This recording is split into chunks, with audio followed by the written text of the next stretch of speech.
Assalamualaikum warahmatullahi wabarakatuh. Selamat pagi, selamat siang, peserta didik sekalian. Bertemu lagi bersama Ibu Winda di mata pelajaran ekonomi hari ini.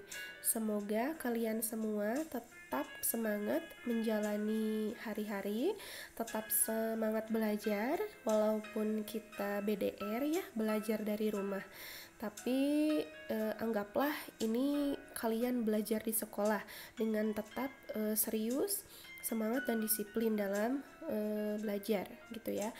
Minggu kemarin kita telah belajar tentang konsep dasar ilmu ekonomi, termasuk di dalamnya itu ada definisinya, lalu masalah ekonomi itu apa aja gitu ya. Masalah ekonomi itu sebetulnya ada 3, tapi kita kemarin baru belajar tentang kelangkaan gitu ya. Kelangkaan itu adalah masalah inti dalam ekonomi ya. Kelangkaan itu adalah situasi di mana kebutuhan kita itu tidak terbatas, tetapi alat pemuas kebutuhan kita itu terbatas ya. Kebutuhan kita banyak gitu ya, dari bangun tidur sampai tidur lagi banyak sekali gitu ya, tetapi karena beberapa keterbatasan, bisa waktu, bisa pendapatan, bisa modal, sehingga kita tidak bisa memenuhi kebutuhan tersebut. Kalian harus ingat konsep yang itu ya. Nah, tadi di dalam definisi kelangkaan ada kebutuhan manusia yang tidak terbatas. Nah, hari ini Ibu akan bahas apa aja sih kebutuhan manusia yang tidak terbatas itu. Apa aja nih gitu ya. Nah, menurut teori ekonomi ada beberapa jenis kebutuhan. Boleh kita dilihat? Nah, ada macam-macam kebutuhan. Pertama, Ibu akan menjelaskan dulu kebutuhan menurut intensitasnya. Intensitas itu apa? Menurut kepentingan gitu ya. Itu intensitas atau kepentingan sama aja. Yang pertama, ada kebutuhan primer. Primer itu kebutuhan yang paling utama. Kebutuhan primer ini kebutuhan yang harus dipenuhi, karena jika kalian gak memenuhi kebutuhan itu kalian dapat mengganggu kelangsungan hidup kalian. Jadi ngaruh gitu kehidupan kalian. Kenapa? Karena contoh dari kebutuhan primer itu adalah sandang, pangan, papan. Sandang, pangan, dan papan. Sandang itu adalah pakaian gitu ya. Pangan itu adalah makanan, papan itu adalah tempat tinggal. Coba kalau kalian gak pakai baju gitu ya keluar, aduh kan malu gitu ya.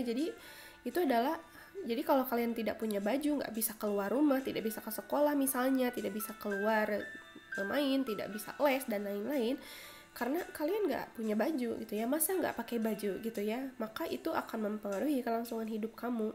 Nah, terus yang sandang, kalian gak makan gitu ya, aduh kan gak makan itu kayaknya sangat, bukan kayaknya ya, memang akan mengganggu kalian gitu. Makanya yang sandang juga termasuk kebutuhan yang paling utama. Papan itu adalah maksudnya tempat tinggal gitu ya, baik itu rumah sendiri atau misalnya rumah nenek atau misalnya rumah ngontrak gitu ya. Yang penting kalian punya tempat tinggal untuk berlindung dari panasnya terik matahari dan hujan ya. Makanya sandang, pangan, papan merupakan disebut dengan kebutuhan primer ya. Yang kedua, kebutuhan berdasarkan intensitasnya ada yang disebut dengan kebutuhan sekunder. Apa itu kebutuhan sekunder? Kebutuhan yang timbul setelah kebutuhan primer itu terpenuhi. Ya, jadi kalian bisa memenuhi kebutuhan sekunder kalau primernya sudah terpenuhi. Contoh, misalnya kayak gini, sudah punya rumah nih, tinggal beli perabotannya, tinggal beli sofanya, beli televisinya. Nah, itu kebutuhan sekunder ya. Jadi kebutuhan sekunder itu biasanya tuh ya akan dipenuhi setelah kebutuhan primer itu terpenuhi. Berarti yang tadi Ibu bilang, perabotan, sofa, elektronik ya, televisi misalnya, itu adalah kebutuhan sekunder. Mudah ya sampai kebutuhan sekunder. Yang ketiga, ada kebutuhan tersier atau tersier gitu ya. Apa itu kebutuhan tersier? Kebutuhan tersier itu kebutuhan akan barang mewah. Jadi kalau simpelnya gini nih, kalau kalian tidak memenuhi kebutuhan tersier pun ya tidak akan mengganggu kelangsungan hidup kamu, ya nggak apa-apa lah gitu ya, tidak akan apa-apa gitu, karena kebutuhan tersier mah itu mah kebutuhan yang untuk apa ya, gengsi gitu ya, bisa, atau prestis gitu ya. Contoh, pengen punya apartemen, mobil mewah gitu ya, nah itu kebutuhan tersier. Kalau tidak terpenuhi, beli mobil mewah atau beli apartemen kan tidak apa-apa ya. Nah jadi itu kebutuhan tersier atau kebutuhan akan barang mewah. Selanjutnya, oke, ada jenis kebutuhan menurut waktu. Kalau kita bicara waktu, ada masa yang lalu, ada sekarang, dan ada yang akan datang. Tapi kalau dalam ekonomi, cukup kebutuhan sekarang dan kebutuhan yang akan datang saja. Jadi ada dua ya. Yang pertama, ada kebutuhan sekarang. Kebutuhan sekarang itu apa? Kebutuhan yang harus dipenuhi sekarang juga. Contoh, si A itu sakit gitu ya, aduh perutnya sakit, ternyata dia mah gitu ya, maka dia perlu obat mah. Maka obat bagi orang yang sakit merupakan kebutuhan sekarang. Selanjutnya ada kebutuhan untuk yang akan datang. Jadi kebutuhan itu pemenuhannya dapat dilakukan di masa yang akan datang. Contoh, menabung untuk kuliah, menabung untuk menikah gitu ya. Jadi pemakaiannya bisa di masa yang akan datang. Selanjutnya, oke, jenis-jenis kebutuhan berdasarkan sifatnya. Ada jasmani, ada kebutuhan rohani. Jasmani, rohani. Kalau jasmani itu berhubungan dengan jasmani atau badan, badaniah, fisik kita. Kita butuh makan, kita butuh olahraga, kita butuh istirahat. Nah, itu disebut kebutuhan jasmani gitu ya. Aduh, ibu haus nih. Oh, berarti air minum menurut sifatnya ya, menurut sifatnya merupakan kebutuhan jasmani. Selanjutnya, ada kebutuhan rohani. Kebutuhan rohani, kebutuhan yang bersifat jiwa, rohani kita gitu ya, jiwa kita. Contohnya apa gitu ya? Beribadah ya, ibadah kan membuat jiwa kita tenang, rekreasi gitu. Makanya kalian suka pengen jalan-jalan gitu ya, aduh bete nih, mumet gitu ya, kalau anak sekarang bilang mainnya keluar, kita nongkrong, kita ngopi. Nah itu sebetulnya kebutuhan rohani, karena kalian butuh itu untuk ketenangan jiwa ya, hiburan gitu ya, atau kalian butuh nasihat, ya itu juga termasuk kebutuhan rohani yang menenangkan jiwa. Selanjutnya, oke, kita ada kebutuhan apa lagi nih? Oke, ada kebutuhan menurut subjeknya. Ada kebutuhan individu, ada kebutuhan kolektif atau kebutuhan kelompok. Nah, kalau kebutuhan individu itu kebutuhan perseorangan atau individu. Misal, kebutuhan akan alat bantu dengar, kacamata, kursi roda. Ibu, mata ibu minus nih. Aduh, ibu butuh kacamata nih karena ibu sulit melihat jarak jauh. Tapi untuk teman ibu yang matanya tidak minus, ya mereka tidak membutuhkan kacamata. Seperti itu kira-kira.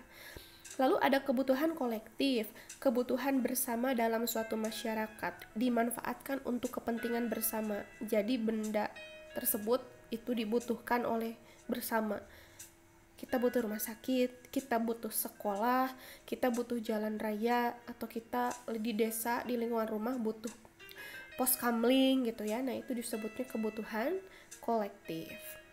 Selanjutnya, oke, sekarang ada alat pemuas kebutuhan. Tadi ibu sudah jelaskan jenis-jenis kebutuhan manusia itu kalau dilihat berdasarkan teori dalam ilmu ekonomi ya. Sekarang balik lagi ke definisi kelangkaan. Kelangkaan itu kondisi di mana kebutuhan manusia tidak terbatas. Kebutuhannya udah ibu jelaskan barusan, tetapi alat pemuas kebutuhannya itu terbatas. Nah, menurut ilmu ekonomi, apa aja sih alat pemuas kebutuhan itu? Nah, kita akan bahas. Ya, alat pemuas kebutuhan itu disebut juga barang atau jasa, services, atau goods gitu ya. Kalau goods itu barang, kita dapat pegang gitu barangnya ada. Kalau jasa itu abstrak nggak ada ya gitu. Contohnya kalau jasa, kalian potong rambut, pengen potong rambut sudah panjang, kalian datang ke salon. Nah itu kalian itu menikmati jasa gitu ya. Apa aja sih alat pemuas kebutuhan itu kalau berdasarkan teori dalam ilmu ekonomi gitu ya. Jenis-jenis barang. Barang yang pertama, menurut cara memperolehnya, ada barang ekonomi dan ada barang bebas. Barang bebas juga seringkali disebut barang non-ekonomi, sama saja. Barang ekonomi adalah barang yang untuk memperolehnya itu memerlukan pengorbanan. Oke. Pengorbanan di sini maksudnya apa, Bu? Pengorbanannya itu adalah kalian mengeluarkan uang gitu untuk mendapatkan barang tersebut. Ibu ingin punya jaket untuk naik motor, berarti ibu membeli jaket tersebut, berarti jaket tersebut disebut barang ekonomi. Ibu haus gitu ya, ibu lagi di sekolah tapi ibu tidak membawa minum, akhirnya ibu membeli minum ke kantin, maka air minum yang ibu beli itu disebut barang ekonomi karena ibu untuk mendapatkannya itu butuh pengorbanan. Oke. Selanjutnya ada barang bebas. Barang bebas atau barang non ekonomi ini untuk mendapatkannya tidak perlu melakukan pengorbanan gitu ya, atau dalam artian tidak mengeluarkan uang. Contoh, udara gitu ya, pasir di padang pasir atau es di kutub gitu ya. Air pun kalau kalian membawa itu di sungai lalu kalian simpan, nah itu kan tidak mengeluarkan uang, berarti itu juga disebut barang bebas. Oksigen juga barang bebas karena kalian tinggal menghirup oksigen tersebut tanpa membayar. Tetapi apabila oksigen tersebut ada di rumah sakit dimasukkan ke dalam tabung, orang sakit butuh oksigen tersebut, nah oksigen tersebut sudah bukan barang bebas lagi tapi disebutnya barang ekonomi karena dalam mendapatkannya itu butuh pengorbanan. Selanjutnya ada jenis barang menurut kegunaannya. Ada barang konsumsi, ada barang produksi. Barang konsumsi itu adalah barang yang siap pakai karena manfaatnya langsung dapat diambil. Makanan, minuman, pakaian, tinggal beli langsung kalian konsumsi. Ya, itu disebut barang konsumsi. Selanjutnya ada barang produksi. Barang produksi itu barang yang berguna untuk menghasilkan barang lagi, untuk menghasilkan barang lain. Barang produksi adalah istilah lain dari barang modal. Contohnya mesin jahit akan menghasilkan apa? Pakaian, cangkul, stetoskop, dan lain-lain. Selanjutnya, jenis barang menurut proses produksinya. Ada barang mentah, barang setengah jadi, dan ada barang jadi. Mentah, setengah jadi, dan barang jadi. Barang mentah adalah bahan dasar untuk membuat barang lain gitu ya. Barang ini tuh sama sekali belum mengalami proses pengolahan. Kapas diambil dari pohonnya langsung, belum diolah kan, kayu langsung ditebang dan hasil tambang, itu mentah. Kalau barang setengah jadi, barang tersebut udah melalui proses pengolahan gitu ya, tapi belum dapat digunakan untuk kebutuhan karena belum mencapai menjadi produk akhir. Contohnya kain untuk membuat pakaian, ya, besi untuk membuat pisau, terigu untuk membuat kue. Selanjutnya ada barang jadi.